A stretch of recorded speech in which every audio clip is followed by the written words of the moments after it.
રાજકોટમાં ગરીબોનું સપનાનું ઘર બન્યું સમસ્યાનું ઘર. આવાસ જર્જરિત થયા, નબળું બાંધકામ કરાયાનો આક્ષેપ.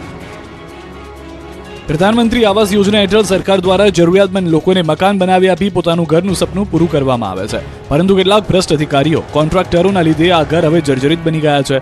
બાંધકામના થોડા જ સમયમાં મકાન જર્જરિત બની જતા લોકોમાં રોષ જોવા મળ્યો.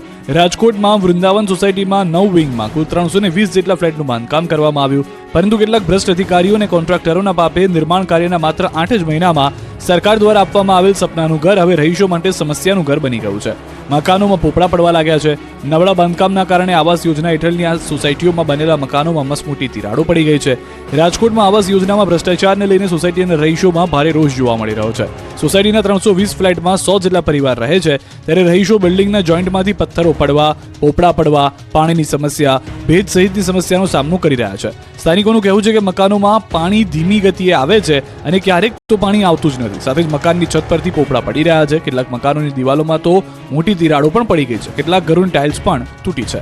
ત્યારે પાણીના કારણે ભેજની સમસ્યા સર્જાય છે. તંત્રને વારંવાર રજૂઆત કરવા છતાંય કોઈ સોસાયટીની મુલાકાત લેવા આવતું નથી અને ગલ્લા તલ્લા કરી આંખડા કાન કરે છે. ત્યારે સવાલ એ છે કે તંત્રની આ બેદરકારીના કારણે ભવિષ્યમાં જો કોઈ હોનારત થાય તો તેની જવાબદારી કોણ લેશે? આ મામલે તંત્ર દ્વારા જલ્દી પગલાં લેવામાં આવે અને રિપેરિંગ કામ કરવામાં આવે તેવી રજૂઆત રહીશો દ્વારા કરાઈ છે.